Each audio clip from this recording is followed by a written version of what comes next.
अमित शहा आज महाराष्ट्रात मालेगावमध्ये छगन भुजबळांसह एकाच व्यासपीठावर, तर मुख्यमंत्र्यांशिवाय एकनाथ शिंदे आणि अजित पवारांसोबत बैठक.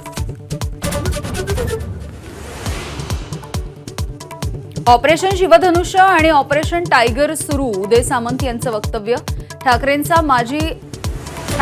माजी आमदार आज शिवसेनेमध्ये प्रवेश करणार असल्याचा दावा. वेळ आली की स्वबळाचा निर्णय घेतल्याशिवाय राहणार नाही. उद्धव ठाकरेंकडून आगामी निवडणुका स्वबळावरती लढण्याचे संकेत. कार्यकर्त्यांच्या मनाप्रमाणे निर्णय घेणार असल्याचंही केलं स्पष्ट.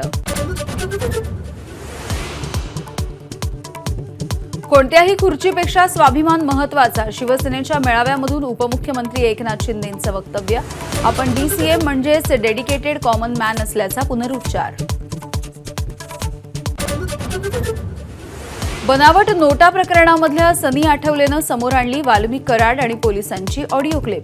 मात्र पोलिसांकडून ऑडिओ क्लिपचं खंडन. कराडनं खोट्या गुन्ह्यामध्ये अडकवल्याचा सनीचा आरोप.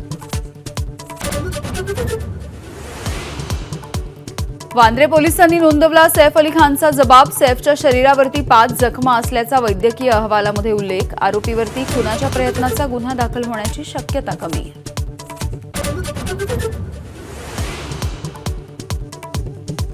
पुण्यामध्ये गुलेन बॅरी सिंड्रोमचे 67 रुग्ण, 13 जण व्हेंटिलेटरवर. सर्वाधिक रुग्ण असलेल्या परिसराचं सर्वेक्षण केल्याची महानगरपालिका अधिकाऱ्यांची माहिती.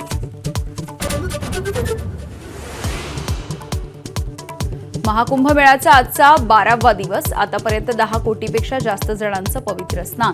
पंतप्रधान मोदी आणि योगी आदित्यनाथांचा होणार सनातन रत्नने सन्मान.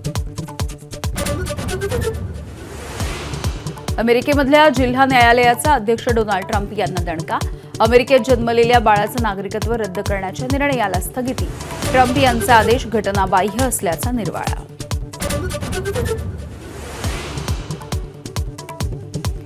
आणि मुंबईमधील प्रसिद्ध वडापावचा वर्ल्ड 50 बेस्ट सँडविचेसमध्ये समावेश. टेस्ट ॲटलसच्या यादीमध्ये एकमेव भारतीय पदार्थ.